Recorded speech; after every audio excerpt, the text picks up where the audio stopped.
Hello students, welcome to Everest Online Academy. Students, हामी चाहिँ SC series अन्डरमा चाहिँ अप्सनल म्याथमेटिक्स पढिरहेका थियौं एन्ड हामीले प्रिभियस भिडियोहरुमा चाहिँ फंक्सनको बारेमा डिस्कस गरेका थियौं एन्ड हामीले फंक्सनमा लाइक कम्पोजिट फंक्सनको बारेमा पढ्यौं, इन्भर्स फंक्सनको बारेमा पढ्यौं एन्ड तिनीहरुको रिलेटेड हामीले क्वेशनहरु सल्भ गर्यौं. सो स्टुडेन्ट्स, अबको आजको भिडियोमा चाहिँ हामी पोलिनोमियल्सको बारेमा चाहिँ पढ्ने गइरहेका छौं. सो स्टुडेन्ट्स, पोलिनोमियल्स भनेको चाहिँ के हो? पोलिनोमियल्स अर्थात बहुपदीहरु. सो पोलिनोमियल्सको चाहिँ यहाँ डेफिनेसन छ. सो यो डेफिनेसनलाई चाहिँ एकचोटी पढौं. A polynomial is a rational expression each of which consists of constant multiplied by a positive power of a variable. Polynomial केही नभएर चाहिँ सिम्पल एक्सप्रेसन हो. Polynomial is a rational expression. के हो त? एउटा रेशनल एक्सप्रेसन हो जसमा के हुन्छ भन्दाखेरि constant term is multiplied by the positive power of a variable. अब यसको स्ट्यान्डर्ड फर्म भनेपछि p of x is equals to कस्तो हुनु पर्यो त भन्दाखेरि स्टुडेन्ट्स जस्तै a को पावर a नट x को power n plus a1 x को power n minus 1 plus a2 x को power n minus 2 plus a3 x को power n minus 3 plus so on a n हुनु पर्यो. अब यस्तो खाले कुनै हामीले एक्सप्रेसन देख्छौं भनेपछि यसलाई हामीले के भन्छौं त? पोलिनोमियल भन्छौं स्टुडेन्ट्स. अब हामीले पोलिनोमियल भनेको के हो भनेर बुझिसकेपछि अब चाहिँ हामीले बुझ्नुपर्ने कुरा भनेको degree of polynomial. Degree of polynomial. Polynomial भनेको के हुन्छ त? डिग्री अफ अ पोलिनोमियल भनेको के हो भन्दाखेरि जुन जस्तो x को पावर को जुन हाईएस्ट पावर छ नि, x को जुन हाईएस्ट पावर छ त्यो एक्सप्रेसनमा त्यो भनेको डिग्री अफ द पोलिनोमियल हुन्छ. अब हाम्रो यो px भन्ने पोलिनोमियलमा चाहिँ x को हाईएस्ट पावर भनेको के हो त? n हो भनेपछि यो पोलिनोमियल px को डिग्री भनेको नि के हो त? n नै हो. So, polynomial भनेको के हो त students? A polynomial is a rational expression each of which consists of constant term multiplied by a positive power of a variable. अनि यसको स्ट्यान्डर्ड फर्म भनेको के हो त? यस्तो हो. अब यसमा चाहिँ हाम्रो कस्तो हुन्छ भन्दाखेरि हाई पावर देखि लो पावर सम्मको टर्महरु हुन्छ. त्यसमा सर्टेन टर्महरु मिसिङ छ भनेपछि नि त्यसलाई नि पोलिनोमियल भनिन्छ.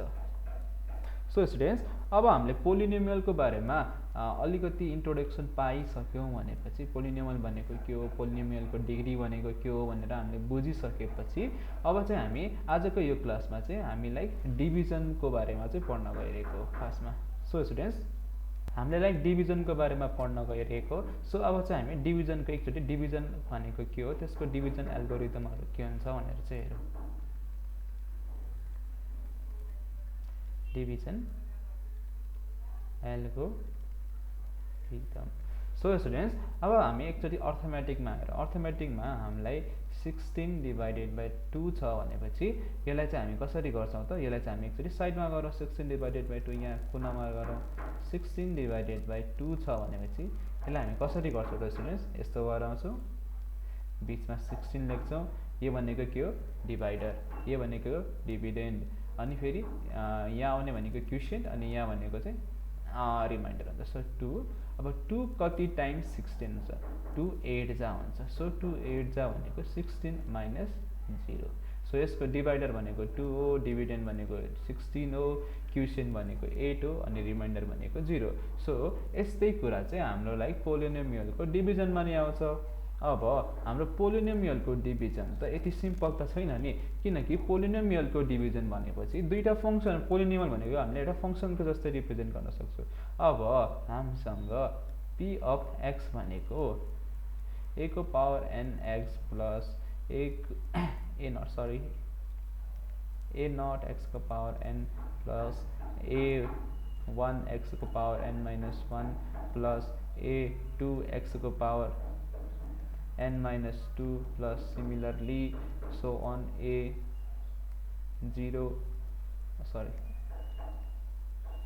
n यस्तो. अनि फेरि हाम्रो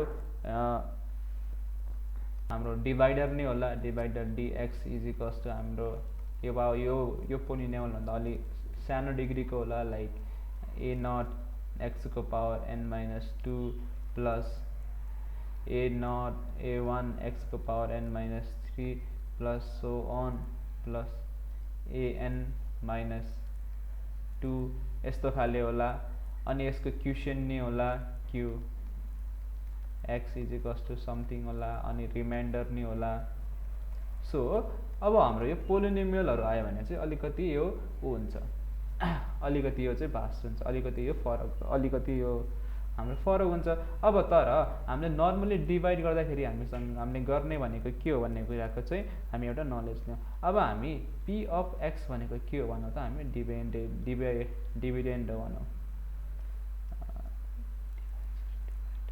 डिभाइड एउटा p भन्ने पोलिनोमियल चाहिँ px अनि हाम्रो dx भन्ने चाहिँ हाम्रो डिभाइडर हो अनि हाम्रो योलाई डिभाइड गरेर हामीसँग क्वेशन qx आयो अनि हामीसँग रिमाइन्डर r बाँकी रह्यो भनेपछि यसलाई हामीले डिभाइड को फर्ममा लेख्ने हो भनेपछि यो कस्तो लेखिन्छ त यहाँ qx यहाँ px यहाँ dx अनि यो कस्तो हुन्छ त students dx times qx minus अनि के बच्छ त रिमाइन्डर बच्छ अब हाम्रो डिभाइड गर्दाखेरि px भनेको हामीले के लेख्न सकिन्छ त स्टुडेन्ट्स px भनेको qx times dx plus r यो भनेको हाम्रो के हो त हाम्रो यो भनेको डिभिजन को एल्गोरिदम हो सो अब हामीले डिभिजन को एल्गोरिदम बुझेपछि चाहिँ अब हामी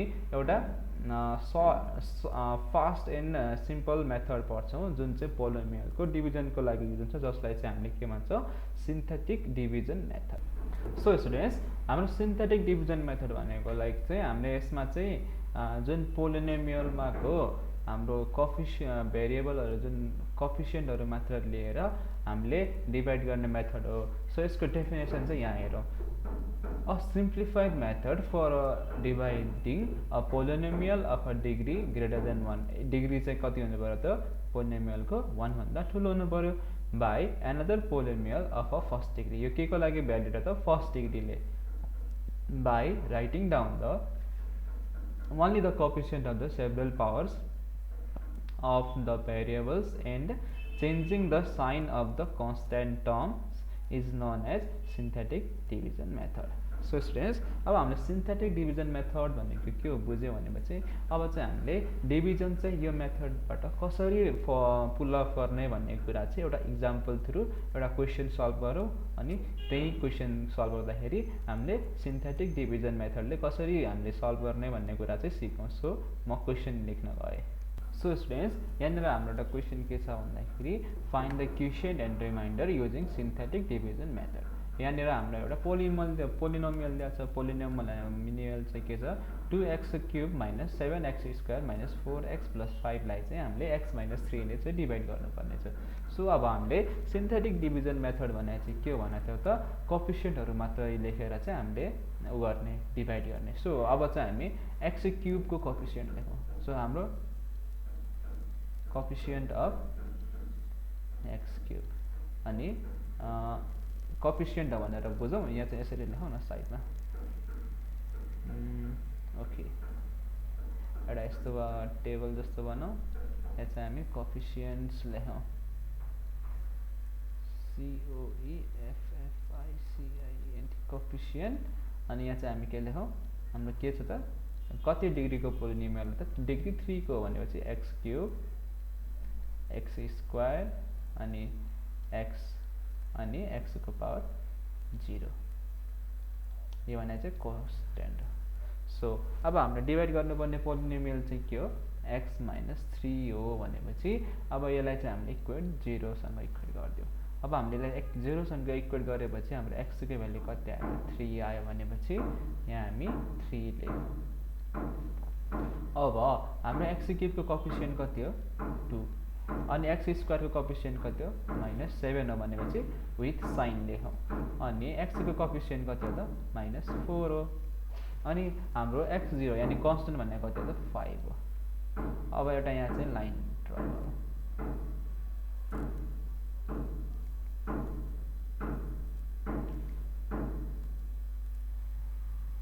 एउटा चाहिँ लाइन ड्र गरौँ हामी यहाँ। अब लाइन ड्र गर्दाखेरि सबभन्दा पहिले हामीले के गर्नुपर्छ त, योलाई जस्ताको त्यस्तै तल झार्ने। सो यसलाई झारेपछि यो कति भयो त 2 भयो। अब हामीले यो 3 ले चाहिँ यो 2 लाई चाहिँ मल्टिप्लाई गर्ने, यो 3 ले यो 2 लाई मल्टिप्लाई गर्ने। सो यो 2 ले यो 3 लाई मल्टिप्लाई गर्यो भने कति भयो 6 भयो। सो यसलाई यसको प्रोडक्टलाई चाहिँ हामी यहाँ लेख्ने। सो यो भनेको कति भयो त 6 भयो। अब यो दुईटामा चाहिँ हामीले एडिसन गर्दैन, यो दुईटालाई चाहिँ एड गर्ने। यो दुईटालाई एड गर्यो भने हाम्रो कति भयो त स्टुडेन्ट्स, हाम्रो तल कति आउँछ -1।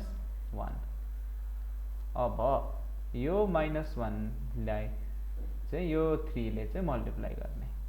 सो अब यो 3 लाई यो -1 ले मल्टिप्लाई गर्दाखेरि कति भयो त स्टुडेन्ट्स, कति भयो हाम्रो -3 भयो। सो यो -3 यहाँ आयो। अब -3 -4 भनेको कति हुन्छ त -7 हुन्छ भनेपछि यहाँ चाहिँ -7 लेख्ने। अब -7 ले यहाँ लेखेपछि अब चाहिँ हामी के गर्ने त, यो 3 ले चाहिँ यो -7 लाई मल्टिप्लाई गर्ने। जो -7 लाई मल्टिप्लाई गर्दाखेरि कति भयो त -21 भयो।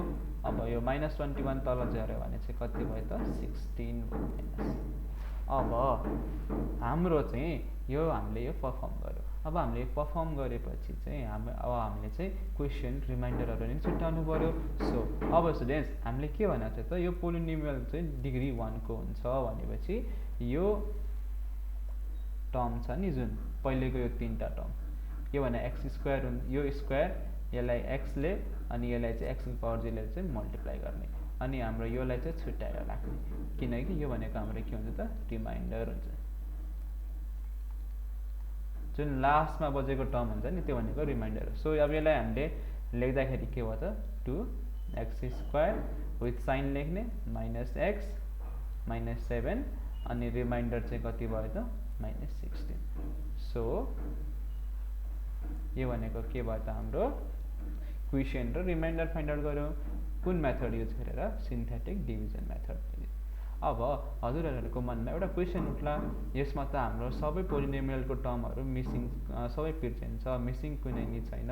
अब मिसिङ पोलिनोमियल टर्महरू छ भनेपछि हामीले त्यो बेला कसरी फाइन्ड आउट गर्ने त, यो हाम्रो ऊ हो कि होइन भनेर, लाइक यसको डिभिजन चाहिँ कसरी फाइन्ड आउट गर्ने। सो एउटा हामी पोलिनोमियल टर्महरू मिसिङ भएको एउटा पोलिनोमियल टर्म चाहिँ लेखौँ, कन्टिन्युअस पोलिनोमियल नभएको एउटा पोलिनोमियलको। सो स्टुडेन्ट्स यहाँनिर एउटा हामीसँग पोलिनोमियल छ x³ - 3x + 10। यसमा चाहिँ हाम्रो x² भन्ने टर्म चाहिँ मिसिङ छ भनेपछि पहिले चाहिँ हामीले यो सिन्थेटिक डिभिजन मेथड हामीले अप्लाई गर्दाखेरि हाम्रो डिभिडेन्ड चाहिँ जहिले नि स्ट्यान्डर्ड पोलिनोमियलमा हुनुपर्छ। सो पहिले यसलाई चाहिँ हामी स्ट्यान्डर्ड पोलिनोमियलमा चाहिँ लेखौँ। सो स्ट्यान्डर्ड पोलिनोमियलमा लेख्दाखेरि हाम्रो यो के हुन्छ त स्टुडेन्ट्स, px = के लेख्न सक्यो x³ + 0 टाइम्स x² - 3x + 10।